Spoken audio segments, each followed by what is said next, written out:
remove the equivalent amount of moisture from the recipe. The golden rule: for every 2 of 4 to 3 of 4 cup of liquid sweetener you use, you must reduce the total amount of other liquids like milk, water, or oil in the recipe by 2 to 4 tablespoons. In practice, if your recipe asks for 1 cup of milk, measure it out, then literally pour 3 tablespoons back into the carton. You only use the remainder. This simple step saves your texture.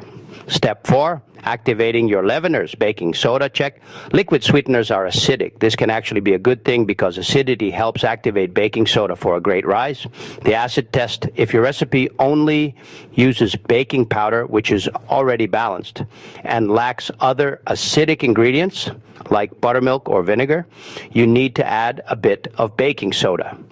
Add about 1 of 4 to 1 of 2 teaspoons of baking soda for every cup of liquid sweetener you added. This tiny bit of soda works with the sweetener's acid to give your baked goods a proper, beautiful lift.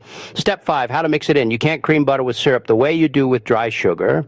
That's how air gets into the batter, which is essential for texture. The right way: skip the traditional creaming. Instead, fully combine your liquid sweetener with the other wet ingredients, eggs, oil, melted butter, until they are completely smooth and emulsified before adding them to the dry ingredients. This ensures even distribution and a consistent texture. Phase 3, adjusting the heat. Don't burn the edges. Natural sugars, especially the fructose found in high concentrations in honey and fruit concentrates, brown and caramelize much faster than standard table sugar. Sucrose. Step 6, lower that oven temperature. If you bake at the same temperature, your cake will have dark, possibly burnt edges, while the center is still raw and gooey. The temperature drop when using honey or maple syrup immediately reduce your oven temperature by 25 degrees Fahrenheit. If the recipe says 350 degrees Fahrenheit, you bake at 325 degrees Fahrenheit. Extra credit.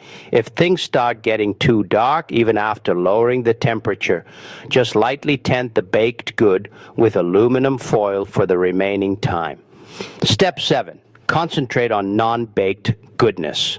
Fruit juice concentrates like apple or grape truly shine when you aren't worried about cake structure.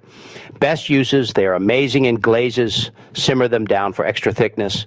Jams, or simply stirred into dressings and beverages where the extra liquid is a bonus, not a hindrance.